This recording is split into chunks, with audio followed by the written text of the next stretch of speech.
আপনারা জানেন গতকালকে ঢাকা বিশ্ববিদ্যালয়, ঢাকা কলেজ এবং 7 কলেজের শিক্ষার্থীদের মধ্যে যে সংঘাতময় পরিস্থিতি তৈরি হয়েছে সে বিষয়টি আপনারা পুরোপুরি জানেন। এই বিষয়টি হচ্ছে 7 কলেজের শিক্ষার্থীরা দীর্ঘদিন ধরে যারা যৌক্তিক একটা দাবি নিয়ে আন্দোলন করে আসছিল অধিভুক্তি বাতিলের জন্য, এরই পরিপ্রেক্ষিতে গতকালকে 7 কলেজের শিক্ষার্থীরা একটা দাবি নিয়ে, শান্তিপূর্ণ দাবি নিয়ে গণতন্ত্র মুক্তিযুদ্ধের দিকে যায়।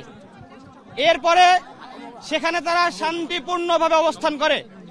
ঢাকা কলেজ সহ 7 কলেজের একজন শিক্ষার্থীও গণতন্ত্র মুক্তি ত্বরণ পার হয় নাই। কিন্তু ঢাকা বিশ্ববিদ্যালয়ের শিক্ষার্থীরা সম্পূর্ণ পরিকল্পিতভাবে তারা ঢাকা কলেজের শিক্ষার্থীদের উপরে অস্ত্র শস্ত্র নিয়ে, লাঠি সোঁটা নিয়ে তারা হামলা চালিয়েছে। আমরা এই সশস্ত্র হামলার তীব্র নিন্দা এবং প্রতিবাদ জানাচ্ছি। আপনারা আজকে সকালে দেখেছেন, এরই পরিপ্রেক্ষিতে এই বিষয়টার একটা শান্তিপূর্ণ সমাধানের লক্ষ্যে আমরা সকালবেলা একটা সংবাদ সম্মেলন করেছিলাম।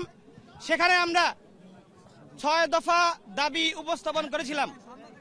সেখানে একটি দাবি ছিল অধিভুক্তি বাতিল করে ঢাকা কলেজ সহ 7 কলেজ শিক্ষার্থীদের যে যৌক্তিক দাবিটি আছে সেটিকে আমলে নেওয়া।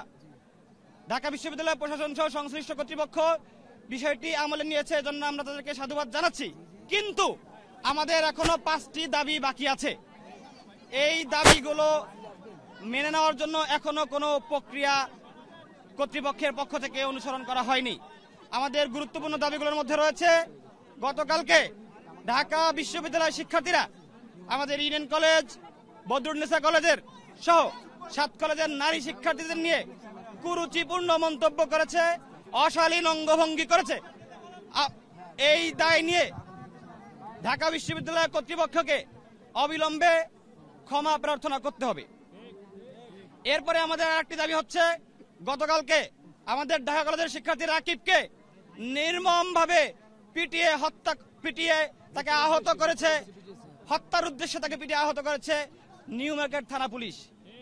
এই হামলার সাথে যারা জড়িত, দায়িত্বরত থানার ওসি, এসি সহ এই হামলার সাথে যারা জড়িত আছে তাদেরকে আগামী 24 ঘন্টার মধ্যে প্রত্যাহার করে বিভাগীয় ব্যবস্থা নিতে হবে। আমাদের আরেকটি দাবি হচ্ছে, এই যে ঢাকা বিশ্ববিদ্যালয় 7 কলেজ শিক্ষার্থীদেরকে মুখোমুখি অবস্থায় নিয়ে এসেছে, এর সম্পূর্ণ দায়ভার ঢাকা বিশ্ববিদ্যালয়ের প্রভিসির। অনতি বিলম্বে আগামী 24 ঘন্টার মধ্যে এই প্রভিসিকে তার পদ থেকে পদত্যাগ করতে হবে। এই দাবিগুলো যদি মেনে না নেওয়া হয় আগামী 24 ঘন্টার মধ্যে, তাহলে আমরা নিউ মার্কেট থানা ঘেরাও কর্মসূচি ঘোষণা করলাম।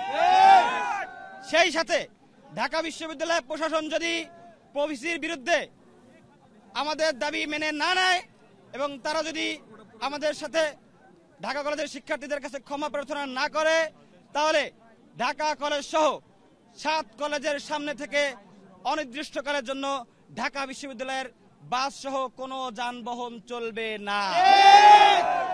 আমাদের পরবর্তী কর্মসূচি হচ্ছে, যদি এই দাবিগুলো মেনে না নেওয়া হয় আগামী 24 ঘন্টার মধ্যে, তাহলে আমরা থানা ঘেরাও কর্মসূচি পালন করব এবং শান্তিপূর্ণভাবে আমরা ঢাকা কলেজ সহ 7 কলেজের সামনে থেকে ঢাকা বিশ্ববিদ্যালয়ের কোনো বাস যেতে দিব না।